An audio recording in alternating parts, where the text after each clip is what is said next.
আসন্ন টি-20 বিশ্বকাপের জন্য বিশেষ সংক্রান্ত কাজে আইপিএলের মাঝপথে দেশে ফিরে আসেন মুস্তাফিজুর রহমান। গত বৃহস্পতিবার বিশেষ সংক্রান্ত কাজ শেষ করলেও পাসপোর্ট সংক্রান্তে বাংলাদেশে আরও 3 দিন থাকতে হয়েছে তাকে। তবে এবার চেন্নাইয়ের ভক্তদের জন্য স্বস্তির খবর হচ্ছে ইতিমধ্যেই আইপিএলে চেন্নাই সুপার কিংসের দলে যোগ দিচ্ছে কাটার মাস্টার। কেননা গতকাল রোববার 7 এপ্রিল চেন্নাইয়ের উদ্দেশ্যে উড়াল দেন মুস্তাফিজুর রহমান। ঘরের মাঠে আজ কলকাতা নাইট রাইডার্সের বিপক্ষে পঞ্চম ম্যাচ খেলতে মাঠে নামবে চেন্নাইয়ের সুপার কিংস। এই ম্যাচে একাদশে মুস্তাফিজুর রহমানকে দেখা যাবে কিনা এটা নিয়ে এখনও সংশয় তৈরি হয়েছে ভক্ত সমর্থকদের মধ্যে। কেননা চেন্নাইয়ের বোলিং কোচ এদিনসিও ট্রেনিং ক্রিকবাসকে দেওয়া তথ্যে মুস্তাফিজুর আজকের ম্যাচে অ্যাভেলেবল কিনা সেটা নিশ্চিত করেন। ক্রিকবাস নিশ্চিত করেছে মুস্তাফিজুর রহমান ইউএ বিশেষ সংক্রান্ত কাজ শেষ করে চেন্নাইয়ের সঙ্গে যোগ দিয়েছেন।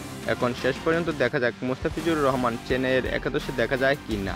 আমার মনে হয় আজকে চেন্নাইয়ের একাদশে মুস্তাফিজকে দেখা যাবে, কেননা আসন্ন 3 ম্যাচ খেলে 7 উইকেটে নিয়ে চেন্নাইয়ের সেই উইকেট শিকারী বোলার এখন মুস্তাফিজুর রহমান।